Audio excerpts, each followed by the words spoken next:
Febianti, saya dari kelas 11-7 akan menyampaikan tentang latar belakang Paguyuban Pasundan.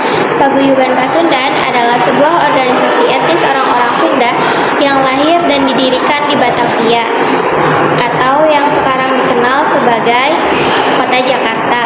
Meski organisasi sejamannya telah lama bubar, walaupun memiliki peran yang signifikan dalam sejarah perjuangan bangsa Indonesia, umumnya bagi bangsa Indonesia dan khususnya bagi masyarakat Jawa Barat. Perjuangannya di masa pergerakan nasional kurang dikenal karena literatur dan tulisan yang mendokumentasikan sikap serta tindakan organisasi tersebut. Assalamualaikum warahmatullahi wabarakatuh. Perkenalkan, nama saya Farid Muhammad Arfian dari kelompok 6. Di sini saya akan menjelaskan tujuan dari Paguyuban Pasundan. Tujuan didirikannya Paguyuban Pasundan yaitu untuk menjadi wadah bagi masyarakat Sunda, dan juga yang paling terutama yaitu bagi pelajar agar bersama-sama memperjuangkan kepentingan sosial. Selain itu juga memperkuat kesejahteraan masyarakat Sunda. Adapun memperbaiki pemahaman dan terus berkarya, dan juga memajukan bahasa dan kebudayaan suku Sunda. Sekian penjelasan dari saya. Wassalamualaikum warahmatullahi wabarakatuh. Arifin, saya dari kelompok 2 ingin menjelaskan perkembangan Paguyuban Pasundan.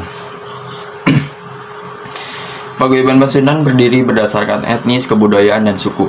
Organisasi ini didirikan oleh etnis Sunda di pemukiman Batavia.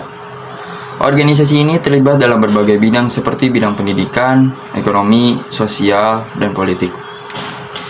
Para anggota pengurus Paguyuban Pasundan melakukan propaganda kepada berbagai daerah seperti Purwakarta, Cianjur, Kuningan, Bandung, Tasikmalaya, Cirebon, dan masih banyak lainnya. Selama mereka melakukan propaganda ke berbagai daerah tersebut, mereka mendapatkan sambutan hangat dari masyarakat setempat, dan masyarakat tersebut lebih tertarik ke organisasi tersebut. Nah, yang mengakibatkan organisasi tersebut anggotanya bertambah sebesar 800. Dari melakukan propaganda tersebut, menambah anggota, pulang ke Batavia pun dengan jumlah yang drastis menambah, yaitu 800. Masa keemasan Paguyuban Pasundan terjadi pada tahun 1920-an hingga 1930-an. Pada masa itu, Paguyuban Pasundan memobilisasi pendidikan, ekonomi massa, dan sumbangan dari masyarakat karena ketertarikannya masyarakat terhadap organisasi tersebut, dan muncullah kalimat negeri dalam negeri. Nah, dari mulainya mereka membangun pendidikan otonom yang disaksikan oleh organisasi-organisasi lain. Hanya organisasi Paguyuban Pasundan yang terlihat sangat bermanfaat bagi negeri karena memunculkan pendidikan otonom yang mengembangkan serat-serat barat atau Sunda. Nah, dimulainya dari pendidikan, kini Paguyuban Pasundan memiliki identitas tersendirinya, yaitu sebagai lawan politik atau pendidikan dijadikan lawan pengaruh politik kolonial. Assalamualaikum warahmatullahi wabarakatuh. Sebelumnya izin memperkenalkan diri, nama saya Muhammad Rafiq. Saya dari kelas 11-7 dari kelompok 6. Di sini saya akan menjelaskan tentang tokoh-tokoh Paguyuban. Yang pertama ada Deka Ardiwinata. Deka Ardiwinata itu adalah tokoh utama atau ketua pertama dari Paguyuban Pasundan. Serta ada Mas Dayat Hidayat, yaitu adalah penggagas awalnya Paguyuban Pasundan. Serta ada Junjunan Setiakusuma, yaitu perintis dari Paguyuban Pasundan dan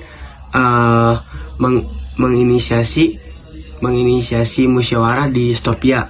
Terus selanjutnya ada Oto Subrata, Abdul Patah, dan Selamat. Assalamualaikum warahmatullahi warahmatullahi wabarakatuh. Perkenalkan, nama saya Nabila Putri Azahra dari kelompok 6 kelas 11-7 akan menjelaskan mengenai kondisi saat ini Paguyuban Pasundan.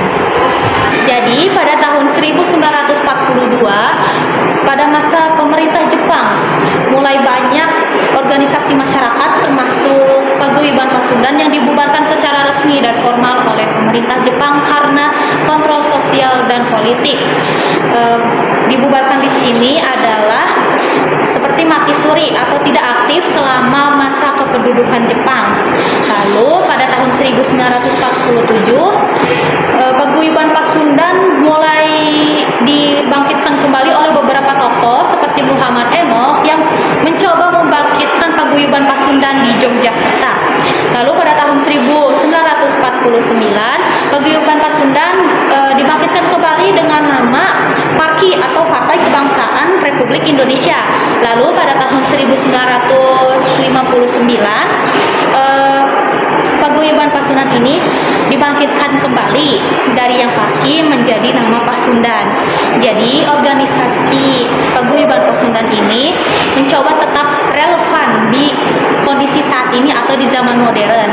Paguyuban Pasundan ini tidak hanya berfokus pada bidang politik lagi, tetapi menjadi lembaga pendidikan dan kebudayaan untuk aspirasi Sunda.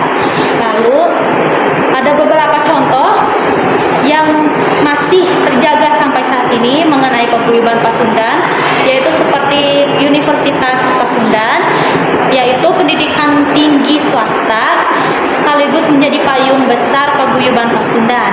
Lalu yang kedua ini Paguyuban Pasundan pada periode 2025 sampai 2030 sekarang berada di bawah pimpinan Didi Turmuzi.